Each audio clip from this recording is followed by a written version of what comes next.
श्रीमन्नारायण नारायण हरि हरि ओम। श्रीमन्नारायण नारायण हरि हरि ओम। श्रीमन्नारायण नारायण हरि हरि ओम। श्रीमन्नारायण नारायण हरि हरि ओम। तब सुखदेव जी कह रहे हैं कि राक्षस लोग जो है अलग अलग रूप लेकर के ब्राह्मण संत और गायों को सताना शुरू किए। यहाँ पर सुखदेव जी कथा का विस्तार करते हुए कह रहे हैं कि हमारे नायक तो अब मथुरा में नहीं हैं, वो गोकुल में गए हैं, तो चलो हम गोकुल चलते हैं और वहाँ उत्सव मनाया जा रहा है। हम लोग भी भक्ति में बज में बैठते हैं, देखते हैं क्या होता है। इधर ब्रह्मभूत होता है। नंद बाबा गौशाला में सोए हैं। उनकी बहन सुनंदा जगती है, देखती है यशोदा के पास जो है एक सुंदर लाल सलोना, सांवला सलोना सोया हुआ है।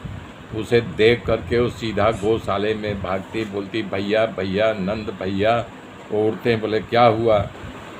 कि बोले भैया जागो, लाला पैदा हुआ है। बोले क्या? इतना मान सुनते ही लाला पैदा हुआ। छलांग मार करके यमुना की तरफ भागते हैं। यमुना में सांडिल महाराज जी के आश्रम था, उनको पास जाते हैं, दंडवत करते हैं। कहते प्रभु आपकी तपस्या फल गई, आप अभी तक जितना आराधना किया हमारे यहाँ लाला हुआ है। ये सुनते ही महर्षि सांडिल नाचने लगे खुश होकर के। वहाँ से नंद बाबा गोकुल में आते हैं और पहले तो स्नान करते हैं, बढ़िया कपड़ा पहनते हैं और सजते धजते हैं।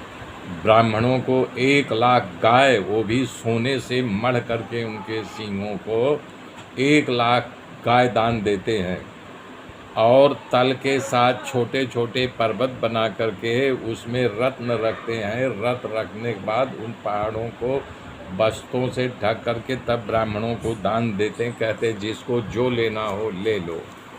इस प्रकार से वो बहुत प्रफुल्लित होते हैं और दान पे दान दिए जा रहे हैं।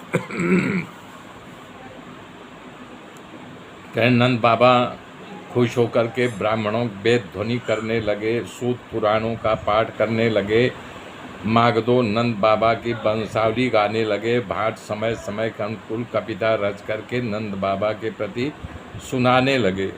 तुरही बारंबार बजने लगे, नंद बाबा की वंशावली गाने लगे, भाट समय समय के अनुकूल कविता रच करके नंद बाबा के प्रति सुनाने लगे।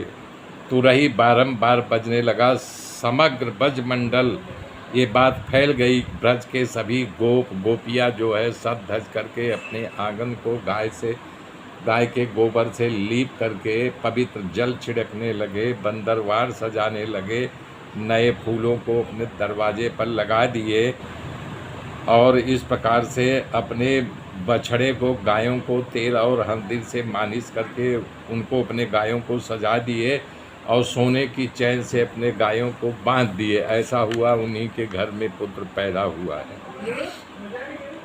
और इस प्रकार से कि हर समूह में हाथ में सौभाग्य का समाया नहीं रहा था, सबके हाथ में थालियां थी सौभाग्य की। सब जो है नंद बाबा के घर की ओर जा रहे थे।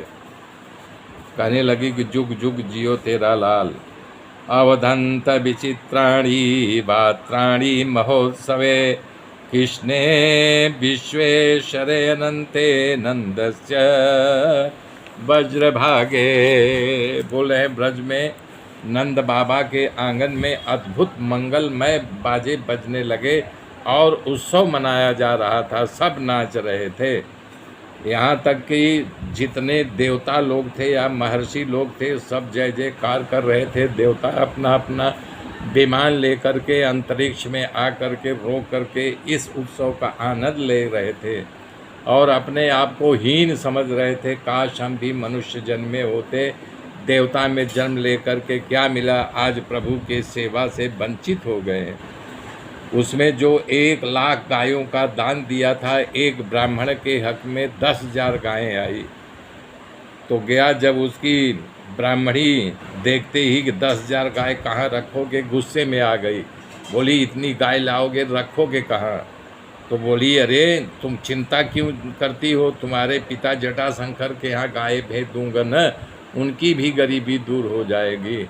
मेरे मित्रों, मेरे साथ बने रहिए, कल का उत्सव कल सुनाऊंगा। तब तक के लिए जय श्री